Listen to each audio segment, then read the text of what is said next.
इस वीडियो में बहुत ही ज़्यादा इंपॉर्टेंट क्वेश्चंस आपको कराए जाएंगे जो कि आपकी बोर्ड परीक्षा के लिए बहुत ही ज़्यादा इंपॉर्टेंट रहने वाला है।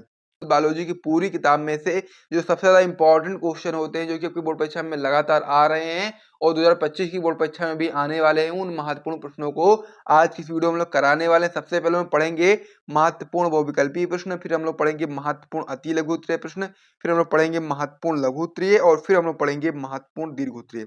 सभी प्रकार के प्रश्नों को आज की एक ही वीडियो में लोग कंप्लीट करने वाले हैं। तो चलिए वीडियो को स्टार्ट करते हैं बिना टाइम को वेस्ट किए हुए, और साथ ही में जो महत्वपूर्ण प्रश्न है उसको देखना शुरू करते हैं। इस पेज को यहाँ पर मैं हटाता हूँ और साथ ही में यदि आपको वीडियो पसंद आ रही है तो वीडियो को लाइक भी करिएगा और चैनल को सब्सक्राइब भी कर लीजिएगा। आप लोगों से हाथ जोड़ करके गुजारिश है कि आप ये चीज़ जरूर कर लीजिएगा। चलिए हम लोग बढ़ते हैं आगे। तो हम लोग क्या करने वाले हैं, सबसे पहले महत्वपूर्ण बहुविकल्पी प्रश्नों को करने वाले हैं। इसमें आपका पहला क्वेश्चन क्या है, पहला क्वेश्चन आपका है बीजांड का वह स्थान जहां पर बीजांड वृंत जुड़ा रहता है वो क्या कहलाता है। पहला ऑप्शन है नाभिका, दूसरा ऑप्शन निभाग, तीसरा ऑप्शन केंद्रक, चौथा ऑप्शन माइक्रोपाइल। अब यहाँ पर बहुत लोग कंफ्यूज हो जाते हैं, लेकिन आपको कंफ्यूज नहीं होना है। आपको अच्छे तरीके से याद करना है कि बीजांड का वह स्थान जहां पर बीजांड वृंत जुड़ा रहता है, ये वाला, इसको हम लोग क्या बोलते हैं, इसको हम लोग क्या बोलते हैं, इसको हम लोग नाभिका बोलते हैं। ठीक है, इस प्रकार से आप वहाँ पर याद रख लीजिएगा। तो यहाँ पर ये नाभिका और निभाग में कंफ्यूज मत होइएगा। ये आपका यहाँ पर क्या होता है, निभाग कहाँ पर होता है, निभाग आपका यहाँ पर होता है, ये आपका निभाग होता है, ये आपका नाभिका होती है। तो यहाँ पर आप लोग कंफ्यूज बिल्कुल मत होना। बीजांड का वह स्थान जहाँ पर बीजांड वृंत जुड़ा रहेगा वो आपका नाभिका होगा, ना कि निभाग। ठीक है, निभाग नहीं होगा, उसके यहाँ पर क्या होगा, नाभिका होगा। बहुत लोग इसमें कंफ्यूज हो जाते हैं, इसीलिए आप कंफ्यूज मत होइएगा। नाभिका याद कर लीजिए अच्छे तरीके से, यही आपका बिल्कुल सही जवाब होगा। अगला क्वेश्चन आपका इसमें है कि मनुष्य में लिंग निर्धारण होता है, यानी कि मनुष्य में से जो संतान होती है वो नर होगी या मादा होगी, इसका लिंग निर्धारण कौन करता है। पहला ऑप्शन है माँ के लिंग गुणसूत्र से, दूसरा ऑप्शन है आपका पिता के लिंग गुणसूत्र से, तीसरा ऑप्शन है शुक्राणु के माप से, चौथा ऑप्शन है अंडाणु के माप से। तो यहाँ पर आप लोग याद कर लीजिएगा कि संतान में जो लिंग निर्धारण होगा, यानी कि जो मनुष्य है, मनुष्य में जो बच्चा पैदा होगा वो नर होगा या फिर मादा होगा, यानी कि लड़का होगा या लड़की होगा, इसका जो लिंग निर्धारण होगा वो पिता के लिंग गुणसूत्र से होता है। अब ऐसा क्यों होता है, क्योंकि आप लोग जानते हैं कि जो पिता का लिंग गुणसूत्र होता है वो आपका होता है एक्स और वाई, और जो मादा का होता है आपका एक्स और एक्स होता है। तो मादा को क्या देना है, केवल एक्स देना है। अब वो पिता के अगर एक्स के साथ मिलेगा मादा का एक्स तो लड़की बनेगी, और अगर वाई के साथ मिलेगा तो लड़का बनेगा। तो इसलिए डिपेंड यही करेगा, पिता का जो लिंग गुणसूत्र है वही डिपेंड करता है कि मनुष्य में संतान जो होगी वो लड़की होगी या लड़का। तो किस पर डिपेंड करता है, पिता के लिंग गुणसूत्र पर डिपेंड करता है। तो इसलिए आप इस वाले ऑप्शन पर सही टिक लगा लीजिएगा। फिर हम लोग अगले क्वेश्चन की ओर बढ़ते हैं। अगला प्रश्न आपका इसमें दिया गया है गुणसूत्रों का निर्माण होता है। तो गुणसूत्रों का निर्माण किस प्रकार से होता है आपको बताना है। पहला ऑप्शन है यूक्रोमेटिन से, दूसरा ऑप्शन है हेट्रोक्रोमेटिन से, तीसरा ऑप्शन दोनों या और तथा बी दोनों से, और चौथा ऑप्शन आपका इनमें से कोई नहीं। तो जो गुणसूत्रों का निर्माण होता है आपका यूक्रोमेटिन से भी होता है, हेट्रोक्रोमेटिन से भी होता है। इसीलिए आप लोग ऑप्शन नंबर सी पर सही टिक लगाओगे, क्योंकि ए और बी दोनों सही है। इसीलिए आप लोग इस वाले ऑप्शन पर सही टिक लगा लीजिएगा। फिर हम लोग अगले क्वेश्चन की ओर बढ़ते हैं। अगला प्रश्न आपका इसमें है जो कि काफी इंपॉर्टेंट प्रश्न होता है कि प्राकृतिक चयन सिद्धांत किसने प्रतिपादित किया। तो आपको ये भी बताना है कि प्राकृतिक चयन सिद्धांत किसने प्रतिपादित किया था। काफी ज्यादा इंपॉर्टेंट क्वेश्चन आपका ये होता है। पहला ऑप्शन है लेमार्क, दूसरा ऑप्शन है ह्यूगो डी ब्रीज, तीसरा ऑप्शन है आपका बीजमान, और चौथा ऑप्शन है आपका डार्विन। तो सभी लोग अच्छे तरीके से यहाँ पर याद कर लीजिएगा कि प्राकृतिक चयन सिद्धांत प्रतिपादित किया था डार्विन ने। तो सभी लोग डार्विन पर सही टिक लगा लीजिएगा और याद कर लीजिएगा अच्छे तरीके से। यहाँ पर जितने भी क्वेश्चन कराए जा रहे हैं, जितने भी आंसर कराए जा रहे हैं, सभी आपके बोर्ड परीक्षा के लिए बहुत ही महत्वपूर्ण हैं। इसीलिए आप बिल्कुल भी इसकी मत करना। यदि आप लोग अपनी बोर्ड एग्जाम में बहुत अच्छा स्कोर लाना चाहते हैं तो बिल्कुल भी इसकी मत करिएगा, वरना आपको बाद में पछताना पड़ेगा। अब हम लोग आगे बढ़ते हैं अगले प्रश्न की ओर। अगला प्रश्न इसमें दिया गया बिडाल परीक्षण किस बीमारी की जांच में उपयोग किया जाता है। ये भी आपका एक महत्वपूर्ण प्रश्न है कि बिडाल परीक्षण जो होता है, यानी कि जो बिडाल टेस्ट होता है, वो किस बीमारी की जांच का पता लगाने के लिए किया जाता है। पहला ऑप्शन है टाइफाइड, दूसरा ऑप्शन है मलेरिया, तीसरा ऑप्शन है आपका अतिसार, और चौथा ऑप्शन है फाइलेरिया। तो सभी लोग अच्छे तरीके से याद कर लेना। बहुत ही इंपॉर्टेंट प्रश्न है कि जो टाइफाइड रोग होता है इसकी जांच करने के लिए, इसका पता लगाने के लिए आप लोग एक जांच करते हो, एक टेस्ट करते हो, जिसको हम लोग बोलते हैं बिडाल टेस्ट, बिडाल परीक्षण। इसको आप लोग याद कर लीजिएगा कि बिडाल परीक्षण टाइफाइड बीमारी की जांच में उपयोग किया जाता है। इसे आप लोग नोट करिएगा अच्छे तरीके से। साथ ही में यदि आपको वीडियो पसंद आ रही है तो वीडियो को लाइक करना बिल्कुल भी मत भूलो भाई लोग। बहुत ज़्यादा समय और मेहनत लगती है, तो इसलिए आप लोग वीडियो को लाइक कर दिया करें, चैनल को सब्सक्राइब कर दिया करें। अब हम लोग आगे बढ़ते हैं और भी प्रश्नों को देखते हैं। यहाँ पर सभी प्रकार के प्रश्न मैं आपको कराऊंगा, आपके डायग्राम वाले प्रश्न भी यहाँ पर मैं आपको बताऊंगा। अगला प्रश्न अब आपका इसमें हो जाता है टाइफाइड के रोग जनक का नाम बताओ। अभी तक आपने क्या देखा था कि टाइफाइड बीमारी की जांच के लिए आप लोग कौन सा टेस्ट करवाते हो, तो आप बताओगे क्या, विडाल। लेकिन अब यहाँ पर आ गया है कि टाइफाइड के रोग जनक का नाम क्या, यानी कि टाइफाइड रोग किसके द्वारा फैलता है। पहला ऑप्शन है साल्मोनेला टाइफी, दूसरा ऑप्शन है अमीबा, तीसरा ऑप्शन है एस्केरिस, चौथा ऑप्शन है प्लाज्मोडियम। तो आप लोग बताओ कि टाइफाइड के रोग जनक का क्या नाम है। तो जो पहला ऑप्शन दिया गया साल्मोनेला टाइफी, इसी पर आप लोग सही टिक लगा देना। इसका जो कह सकते हो ट्रिक है वो ये ट्रिक हो सकता है यहाँ पर, जैसा कि यहाँ पर दिखा गया टाइफाइड, तो यहाँ पर टाइफी, इस प्रकार से आपको दिखा टाइफाइड टाइफी टाइफाइड टाइफाइड, इस प्रकार दिखेगा, आप ट्रिक समझ जाना, इस पर आप लोग सही टिक लगा देना, ठीक है। तो साल्मोनेला टाइफी जो होगा वो टाइफाइड के रोगजनक का नाम है, इस पर आप लोग सही टिक लगा देना, अच्छे तरीके से याद आपको ये हो जाएगा, ठीक है। आगे बढ़ते हैं हम लोग। अगला क्वेश्चन आपका इसमें दिया गया है कि कौन सा एंजाइम डीएनए खंडों को जोड़ने का काम करता है। बहुत ही इंपॉर्टेंट प्रश्न आपका ये होता है कि कौन सा एंजाइम डीएनए खंड जो होते हैं उनको जोड़ने का काम करता है। पहला ऑप्शन काइटिनेज, दूसरा ऑप्शन लाइगेज, तीसरा ऑप्शन एंडोन्यूक्लियेज, चौथा ऑप्शन हेक्सोन्यूक्लियेज। तो यहाँ पर आपको अच्छे तरीके से याद कर लेना है कि जो डीएनए खंड होते हैं उनको जोड़ने का काम करता है लाइगेज एंजाइम, इस पर याद कर लीजिएगा। और साथ ही में डीएनए खंडों को काट मतलब कि डीएनए को काटने का काम कौन करता है, तो आप बता सकते हैं एंडोन्यूक्लियेज, और जोड़ने का काम कौन करता है, लाइगेज। तो यहाँ पर अच्छे तरीके से इसको याद कर लीजिएगा, ये क्वेश्चन काफी इंपॉर्टेंट आपकी बोर्ड परीक्षा में बन सकता है। तो यहाँ तक बहुविकल्पी प्रश्न तो आप लोगों ने कर लिए हैं। अब हम लोग यहाँ पर करने वाले हैं क्या, अब हम लोग करने वाले हैं 1 नंबर, 2 नंबर और 3 नंबर वाले मोस्ट इंपॉर्टेंट प्रश्न प्लस उत्तर, ठीक है। आइए देखते हैं। पहला जो क्वेश्चन इसमें आपका दिया गया है काफी इंपॉर्टेंट प्रश्न है कि बीटी फसल पर टिप्पणी लिखिए। तो क्या है बीटी फसल, इसके बारे में आपको बताना है। तो बीटी फसल को हम लोग इंग्लिश में बोलते हैं बीटी क्रॉप्स। तो बीटी क्रॉप्स क्या है इसमें आप बताएंगे उत्तर में।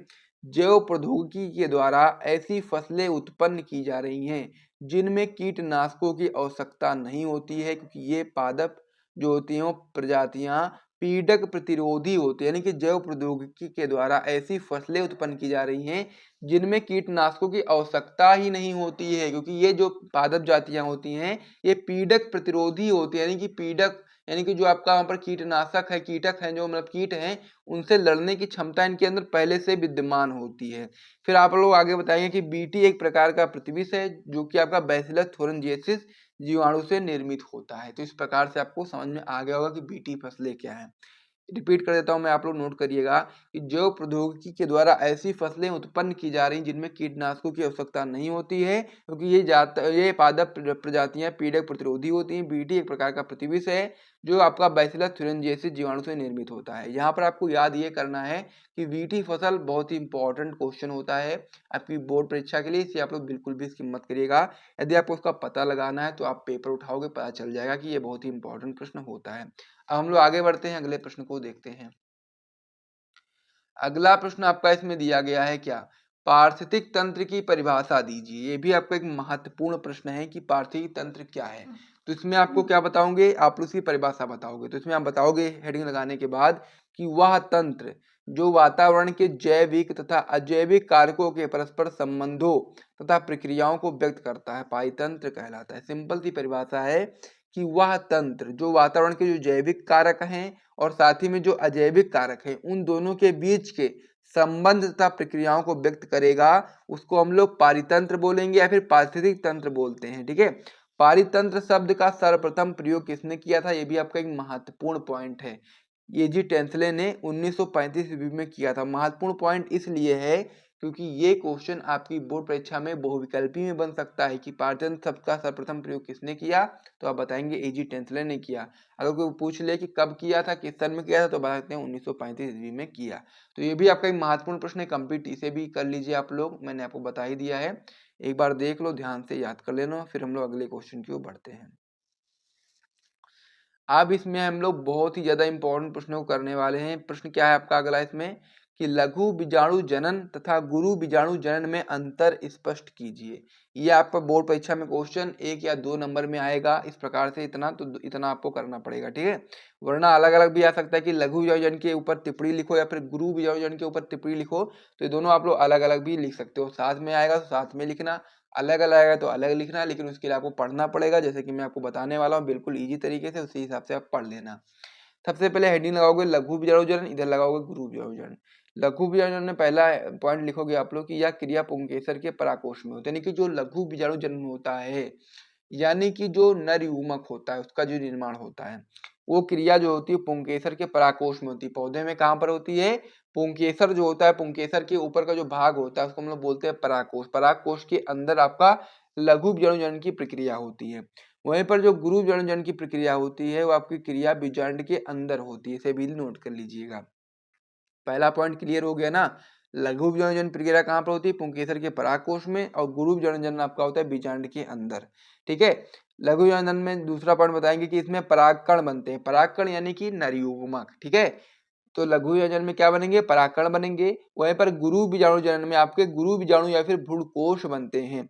तीसरा पॉइंट बताएंगे कि लघु बीजाणु जनन में 4 लघु बीजाणु प्राप्त होते हैं, लेकिन गुरु बीजाणु जनन में केवल एक क्रियात्मक गुरु बीजाणु प्राप्त होता है। वैसे इसमें भी 4 प्राप्त होते हैं, लेकिन 3 नष्ट हो जाते हैं, केवल एक बचता है जो कि क्रियाशील होता है। तो इसलिए आप बता सकते हैं कि इसमें केवल एक क्रियात्मक गुरु बीजाणु प्राप्त होता है। तो इस प्रकार से लघु बीजाणु जनन और गुरु बीजाणु जनन में क्या अंतर होता है आपने समझ लिया है। इसे भी नोट कर लीजिए। फिर हम लोग अगले क्वेश्चन की ओर बढ़ते हैं। अगला प्रश्न इसमें आपका दिया गया है भ्रूणकोश तथा भ्रूणपोष में अंतर स्पष्ट कीजिए। तो भ्रूणकोश क्या है, भ्रूणपोष क्या है, ये भी आपका यहाँ पर 2 प्रश्न बन जा रहे हैं। एक आपका है भ्रूणकोश, एक का आपका है भ्रूणपोष। अब यहाँ पर कंफ्यूज नहीं होना है। भ्रूणपोष और भ्रूणकोश अलग अलग चीज होती है भाई लोग, ये आपको समझना है। और ये आपका अलग अलग आएगा तो अलग अलग से करना, अगर साथ में आएगा तो साथ में करना। अंतर मैं आपको बता देता हूँ भ्रूणकोश और भ्रूणपोष में क्या होता है। सबसे पहले बताओगे भ्रूणकोश में कि आपका अगुणित यानी कि एन होता है, यानी कि जो भ्रूणकोश होता है आपका अगुणित होता है, यानी कि एन होता है। वहीं पर जो भ्रूणपोष होता है जो कि आपका विकसित हो रहे, कह सकते हो भ्रूण को पोषण प्रदान करने का काम करता है, ये आपका त्रिगुणित होता है, यानी कि 3n होता है। ये चीज आपको वहां पर याद रखना है। फिर भ्रूणकोश में दूसरा पॉइंट आप बताएंगे कि इसका विकास क्रियाशील गुरु बीजाणु मात्र कोशिका से होता है, यानी कि जो भ्रूणकोश होता है इसका विकास से किससे होता है, तो आप बताएंगे क्रियाशील गुरु बीजाणु मात्र कोशिका से होता है। वहीं पर जो भ्रूणपोष है इसका विकास प्राथमिक भ्रूणपोष कोशिका से होता है, यानी कि जो भ्रूणपोष होता है इसका विकास किससे होता है? प्राथमिक भ्रूणपोष कोशिका से। और वहीं पर जो भ्रूणकोश होता है इसका विकास गुरु बीजाणु मात्र कोशिका से होता है। फिर आप बताएंगे भ्रूणकोश में नेक्स्ट पॉइंट कि यह भ्रूण के विकास में सहायक है, यानी कि जो भ्रूणकोश होता है आपके भ्रूण के विकास में सहायक है। वहीं पर जो आपका भ्रूणपोष होता है, पोष का मतलब क्या होता है? भोजन देना। ठीक है। तो यह आपका भ्रूण के पोषण में सहायक होता है। ठीक है। फिर भ्रूणकोश में आप लोग चौथा पॉइंट बताएंगे कि इसमें भोजन संचित नहीं होता है। भ्रूणकोश में क्या होता है? संचित नहीं होता है। क्या नहीं होता है? संचित भोजन। वहीं पर जो भ्रूणपोष होता है इसमें आपका भोजन संचित होता है। इस प्रकार से आपका ये दोनों में डिफरेंस क्लियर हो गया है। साथ में आएगा तो साथ में करिएगा, अलग से आ जाएगा टिप्पणी लिखने के लिए तो आप लोग अलग से करिएगा, कोई दिक्कत आपको इसमें नहीं आनी चाहिए। तो इसे भी नोट कर लीजिए, याद कर लीजिए। फिर हम लोग अगले क्वेश्चन की ओर बढ़ जाते हैं।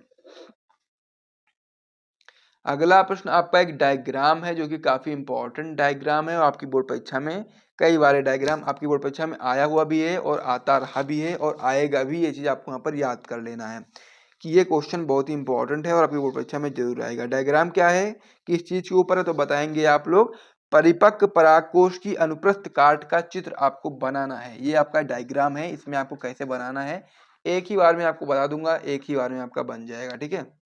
सबसे पहले क्या बनाओगे आप लोग, इस प्रकार से बना दो। इस प्रकार से बना दिया। उसके बाद में फिर आप लोग क्या करोगे, यहाँ से ले लो,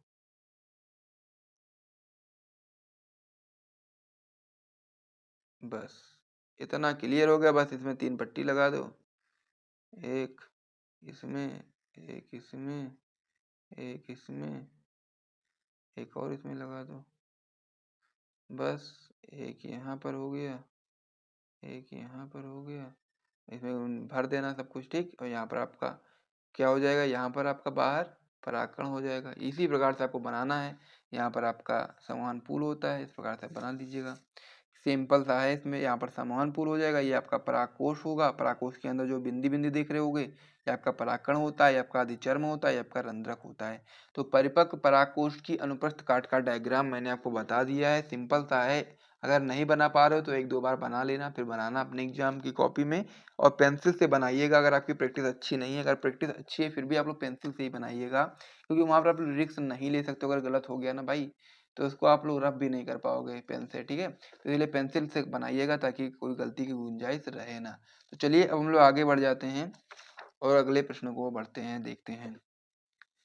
अगला प्रश्न आपकी बोर्ड परीक्षा में आता है 3 नंबर में, ठीक है।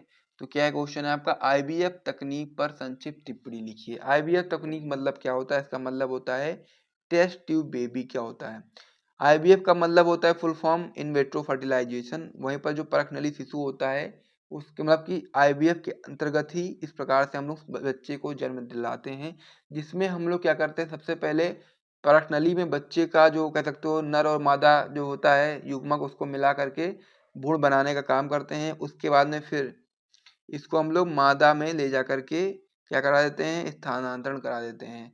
उसके बाद फिर आपकी संतान पैदा हो जाती है। तो इस प्रकार से आपको समझना क्या है आईवीएफ तकनीक के बारे में कि किस प्रकार से तकनीक अपनाई जाती है, इसमें आप बताएंगे। इस तकनीक को हम लोग बोलते हैं परख नली शिशु यानी कि test tube baby. Test tube baby किस प्रकार से है आइए समझते हैं। इसमें आप बताएंगे अंतः पात्रीय निषेचन यानी कि इन वेट्रो फर्टिलाइजेशन। याद कर लीजिएगा इसका फुल फॉर्म। आईवीएफ का हिंदी में फुल फॉर्म होता है अंतः पात्रीय निषेचन और इंग्लिश में होता है इन विट्रो फर्टिलाइजेशन। इस विधि में शुक्राणु और अंडाणु के मध्य निषेचन की जो क्रिया होती है वो शरीर के भीतर की जैसी ही परिस्थितियों में शरीर से बाहर टेस्ट ट्यूब में कराया जाता है। यानी कि शरीर के भीतर जिस प्रकार से कंडीशन होती है उसी कंडीशन में कराया जाता है, लेकिन शरीर से बाहर कराया जाता है। कहाँ पर कराया जाता है, टेस्ट ट्यूब में कराया जाता है। इस विधि में पत्नी या फिर दाता स्त्री के अंडाणु तथा पति व दाता पुरुष के शुक्राणु को प्रयोगशाला में ले जाते हैं, फिर उसका निषेचन कराते हैं, जिससे जायगोट या युग्मनज का स्थानांतरण पत्नी में कर देते हैं। सबसे पहले क्या करते हैं, निषेचन कराएंगे, फिर जब अब जायगोट या युग्मनज बन जाएगा तो उसको पत्नी में स्थानांतरित कर देंगे, पत्नी में डाल देंगे, जिसकी वजह से फिर 9 महीने के बाद वो क्या होगा, बच्चा जन्म हो जाएगा। इस प्रकार से आपको समझना है। इसको हम लोग बोलते हैं परख नली शिशु या फिर टेस्ट ट्यूब बेबी। सभी लोग समझ गए होंगे, नोट कर लीजिए। फिर हम लोग अगले क्वेश्चन की ओर बढ़ते हैं। अगला प्रश्न आपका इसमें दिया गया है, यौन संचारित रोग से आप क्या समझते हो और साथ ही में इससे बचने के लिए कुछ उपाय बताइए। तो यौन संचारित रोग से आप क्या समझते हो, ये किस प्रकार से हमारे लिए घातक है, वो मैं आपको यहाँ पर बताने वाला हूँ। तो सबसे पहले आप समझोगे यौन संचारित रोग क्या होता है। इसमें आप बताएंगे कि ऐसे रोग जो यौन संबंधों के कारण फैलते हैं उनको हम लोग यौन संचारित रोग बोलते हैं। यानी कि ऐसे रोग जो यौन संबंधों की वजह से फैलेंगे इसको हम लोग यौन संचारित रोग बोलेंगे। शायद इसके नाम से ही क्लियर है। फिर आपको बताना क्या है इससे बचने के उपाय के बारे में। इसमें आप बताएंगे यौन संचारित रोगों से निम्नलिखित साधारण क्रियाकलाप तथा अभ्यास से बचाव किया जा सकता है। किस प्रकार से बचोगे आप लोग, आइए समझते हैं।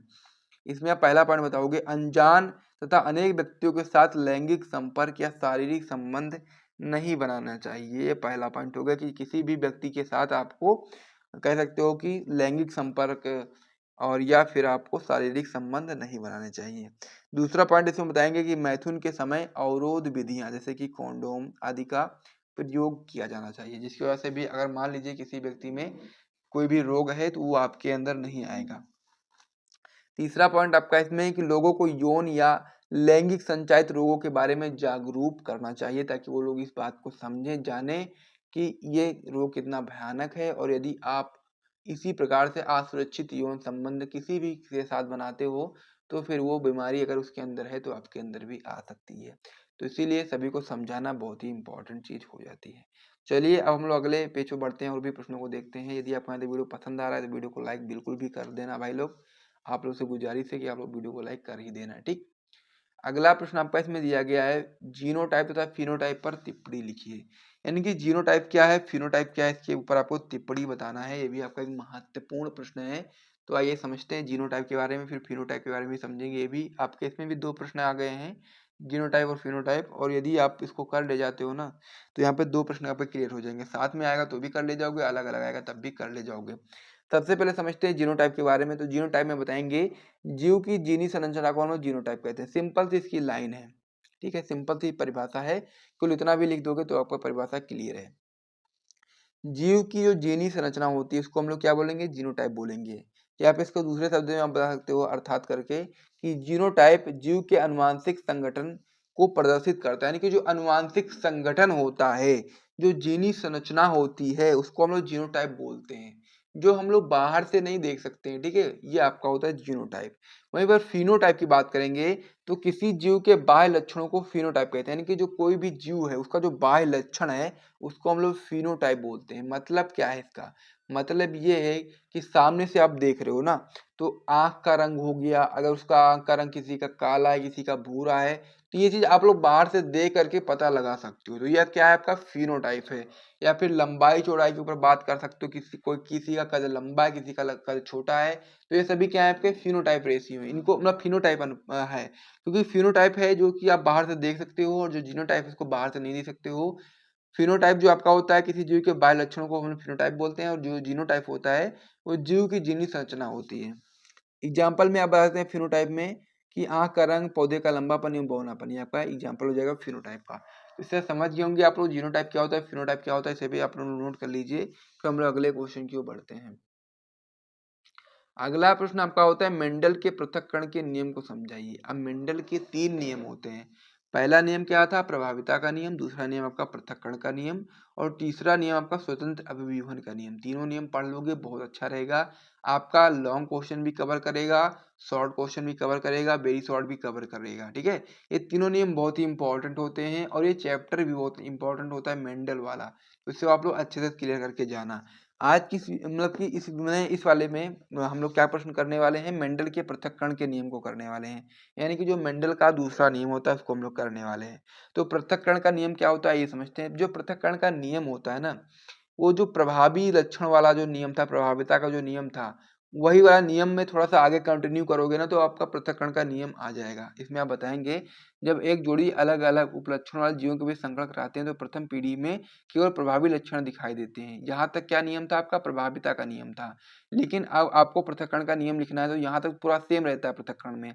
आगे आप बताएंगे लेकिन दूसरी पीढ़ी में प्रभावी और अप्रभावी दोनों लक्षण एक निश्चित अनुपात में अलग हो जाएंगे, इसको हम लोग प्रभाविता का नियम बोलेंगे। यानी कि सबसे पहले समझो आप लोग कि जब आप लोग एक जोड़ी अलग अलग उपलक्षणों वाले जीवों के बीच में संकरण कराओगे, तो जो प्रथम पीढ़ी होगी, फर्स्ट जनरेशन होगी, उसमें केवल प्रभावी लक्षण बोलेंगे, इसको हम लोग बोलते हैं प्रभाविता का नियम। लेकिन जो दूसरी पीढ़ी आती है उसमें प्रभावी लक्षण भी और साथ ही में अप्रभावी लक्षण भी दोनों एक निश्चित अनुपात में अलग हो जाएंगे, इसको हम लोग पृथक्करण का नियम बोलते हैं। एग्जाम्पल में समझ सकते हो आप लोग। शुद्ध लंबा, शुद्ध पौना, कैपिटल टी स्मॉल टी, यहाँ से युग्म बनेगा कैपिटल टी, स्मॉल टी यहाँ से बनेगा, ठीक है। इस प्रकार से यहाँ से कैपिटल टी, यहाँ से स्मॉल टी बनेगा युग्मक। दोनों आपस में मिलेंगे तो फर्स्ट जनरेशन में क्या बनेगा? आपका 100% संकर लंबे पौधे प्राप्त होंगे। लेकिन यदि आपको इनका स्वसंकरण करा दो सेकंड जनरेशन में, तो इसमें आप बताएंगे capital T small T, capital T small T का स्वसंकरण कराओगे तो यहाँ से आपके बनेंगे दो, एक आपका कैपिटल टी वाला, एक आपका स्मॉल टी वाला, यहाँ से भी आपके दो बनेंगे। तो अब आप क्या करोगे? पुनर्चौखाना आपको बनाना पड़ेगा।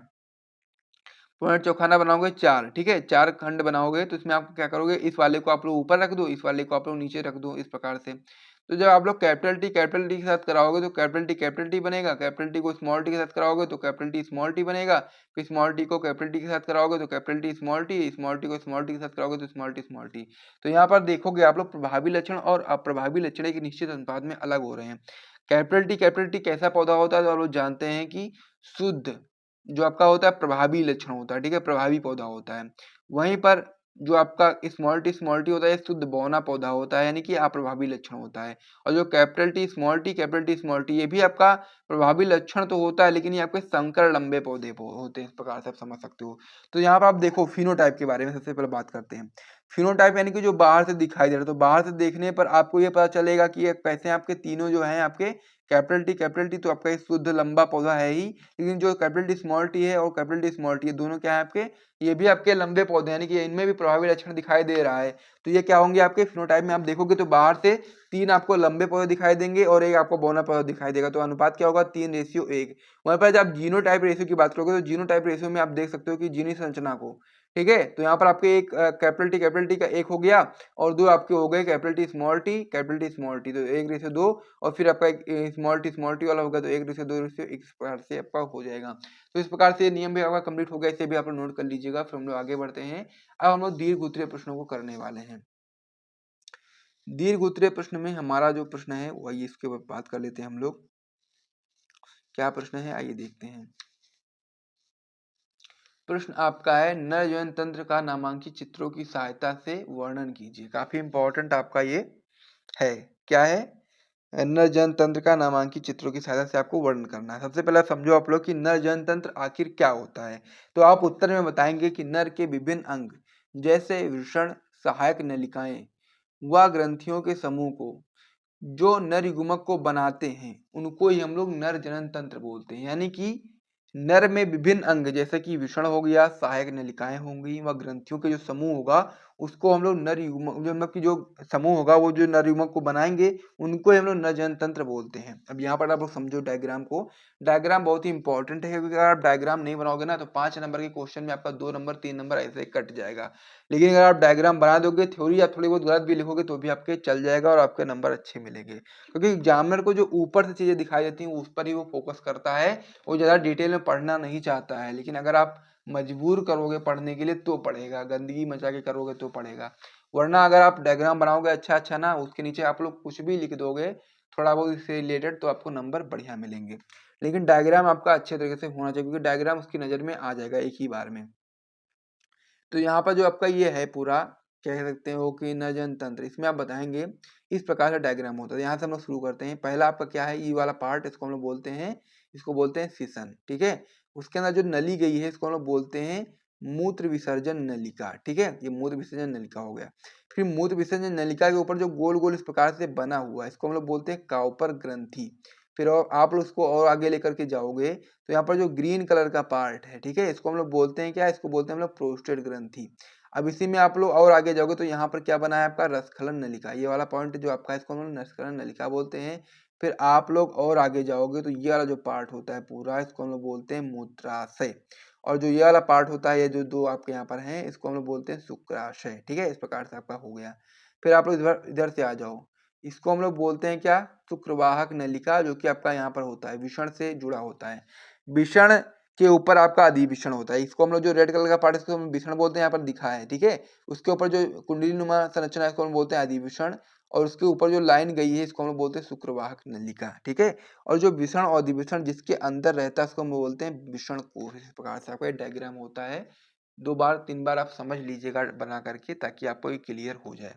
अब हम बात कर लेते हैं कि इसके बारे में। तो नर जनतंत्र को हम लोगों ने 3 भागों में डिवाइड कर रखा है। 3 भाग कौन कौन से हैं? पहला भाग आपका है मुख्य जनन अंग, दूसरा भाग आपका है सहायक जनन अंग, और तीसरा भाग आपका है सहायक जनन ग्रंथियां। तो सबसे पहले हम समझते हैं मुख्य जनन अंग क्या होता है। इसमें आप बताएंगे वृषण में कि पुरुषों में एक जोड़ी वृषण उदर गुहा से बाहर थैलीनुमा संरचना में पाए जाते हैं, जिसे हम लोग वृषण कोश बोलते हैं। वृषण जो आपका होता है एक अंडाकार 4 से 5 सेंटीमीटर लंबा व 2 से 3 सेंटीमीटर चौड़ा होता है। यह बाहर से 2 झिल्लियों से घिरा रहता है और वृषण के शुक्रजन नलिकाओं में ही शुक्राणु का निर्माण होता है। इस प्रकार से आपको ये समझना है। तो ये वृषण के बारे में मैंने आपको बताया है, ये आपका मुख्य जनन अंग होता है, इसमें ही शुक्राणु का निर्माण होता है।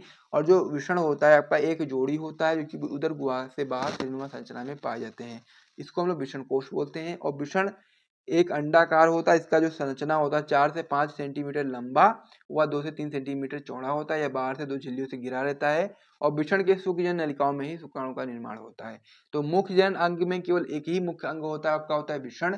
लेकिन जो सहायक जनन अंग होता है इसमें बहुत सारे सहायक अंग होते हैं, उसमें हम लोग आगे बात करेंगे। सबसे पहला आपका इसमें पार्ट होता है सहायक जनन अंग में अधिविषण, जो कि आपका वृषण के ऊपर जो कुंडली नुमा संरचना थी, जैसा कि मैंने आपको दिखाया भी था, उसको ही हम लोग बोलते हैं अधिविषण। अधिविषण में आप बताएंगे कि शुक्रवाहिकाएं वृषण से निकलकर वृषण के पश्च सतह पर अधिविषण में खुलती हैं। अधिविषण पतली व लंबी पतली व लंबी नलिका के अत्यधिक कुंडलन से बनी होती है। इसमें शुक्राणु के परिपक्व होने का कार्य होता है। यानी कि शुक्राणु बनता का है तो बताएंगे वृषण के शुक्रजन नलिका में, और इसका परिपक्वन का काम जो होता है वो अधिविषण में होता है। इस प्रकार से आप समझ गए होंगे। तो सहायक जनन अंग में पहला अंग कंप्लीट होकर दूसरे अंग की ओर बढ़ जाते हैं। दूसरा अंग आपका इसमें है शुक्रवाहक नलिका। शुक्रवाहक नलिका में आप बताएंगे अधिवृषण के पश्च भाग से निकलकर या शुक्रवाहक नलिका उधर तक जाकर मूत्राशय से ऊपर एक लूप बनाती है। ये वाला पॉइंट देखोगे आप लोग, तो ये क्या है आपका शुक्रवाहक नलिका, एक लूप बना रही है ना मूत्राशय के ऊपर से, इसको हम लोग बोलते हैं शुक्रवाहक नलिका।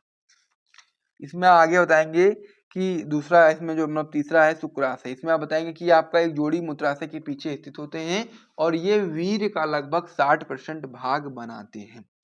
अगला आप बताएंगे इससे मूत्र मार्ग। मूत्र मार्ग में बताएंगे कि मूत्र तथा वीर्य इसी मार्ग से बाहर आते हैं। शरीर से बाहर किससे मार्ग से आते हैं, तो बताएंगे मूत्र मार्ग से बाहर आते हैं। लास्ट पॉइंट आपका होता है सहायक जनन अंग में या सिसन। सिसन में आप बताएंगे या मैथुन अंग है और या मूत्र नलिका सिसन के रास्ते बाहर खुलती है। इस प्रकार से आपका ये हो गया। अब आपका इसमें बचा क्या है, तीसरा पॉइंट है, यानी कि नर जनन तंत्र को हमने 3 भागों में डिवाइड किया था। पहला था मुख्य जनन अंग, जो कि मैंने क्लियर कराया। दूसरा आपका था सहायक जनन अंग, उसे भी क्लियर करा दिया। तीसरा आपका है सहायक जनन ग्रंथियां। इसमें आप बताएंगे पहली ग्रंथि है प्रोस्टेट ग्रंथि। इसमें आप बताएंगे कि यह एक सघन ग्रंथि है जो मूत्र नलिका के आधार ये चारों ओर स्थित होती है। वीर्य का लगभग 20 से 25% भाग बनाती है।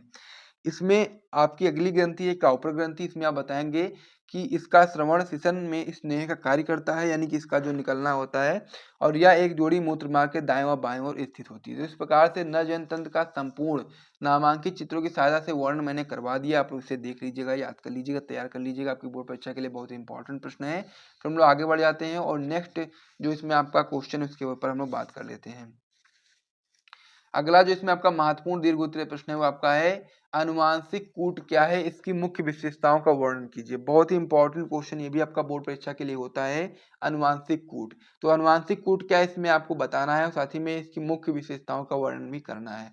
तो इसमें आप बताएंगे उत्तर में कि अनुवांशिक कूट के बारे में जानकारी देने का श्रेय नीरेनबर्ग 1961 और उनके सहयोगियों को जाता है।